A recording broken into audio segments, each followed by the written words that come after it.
පෙරදාතිය පුසටහන් මකා මෙතනින් නවතිමු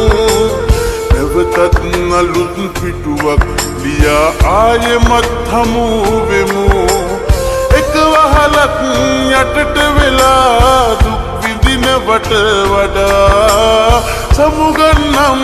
ඔබට මගේ හදවතින්ම සුබපතා මේ භවයේ ඔබ හිමි නැත්නම් මතු භවයේ යලි හමු වෙන්නම් වේදනාමං ඉවස ගන්නම් ලොවට රහසේ ඇත්තරන් එක වහලක් යටට වෙලා දුක් විඳිනවට වඩා සමුගන්නම් ඔබට මගේ හදවතින්ම සුබපතා ඉන්න සතුටින් නැවත එනකල් ආයුෂක් මරන් මගේ දෝනි මියදුනත් මං